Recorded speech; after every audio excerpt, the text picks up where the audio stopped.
Good afternoon, students. Again, I'm going to teach class 8 history, chapter 1, part 4, the beginning of the modern world, and today is the last part of this lesson. So, over here, we will be learning role of Martin Luther. Martin Luther was a German Christian monk and preacher at the university town of Wittenberg. A visit to Rome led him find out the real state of church as he saw sale of indulgence issued by the Pope. Luther challenged the power and authority of the papacy and shook the very foundation of the papacy and set in the motion of the Reformation movement. He protested and savagely attacked the church practices and position of the papacy.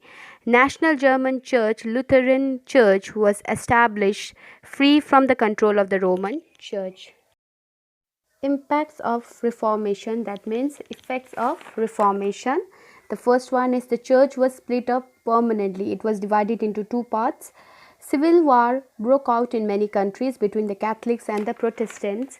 Religious intolerance, hatred, and persecutions of Protestant in Catholic countries and Catholics in Protestant countries became the order of the day, and which led to many wars in Europe. Religious persecution of Protestants in England was a major reason to their migration to and colonization of North America, New England. By the end of 18th century, the colonists would establish the United States of America.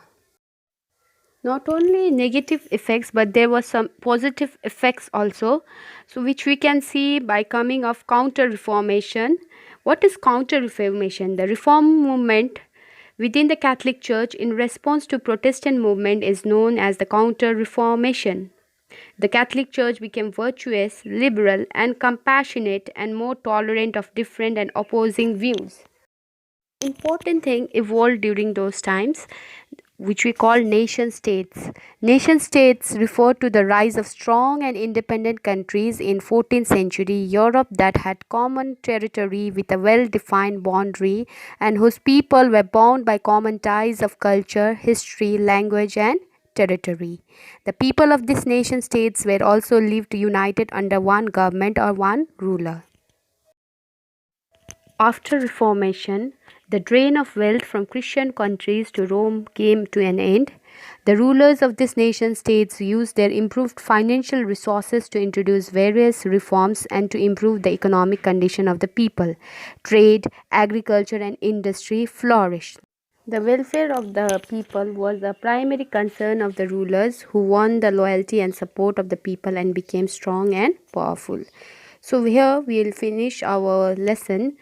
Let's answer the following questions. Question number 1, mention any 4 characteristic features of the modern world. Question number 2, mention any 2 primary and secondary source materials of modern period. Question number 3, name the different periods in which history of most nation can be divided. Question number 4, what distinguish one historical period from another.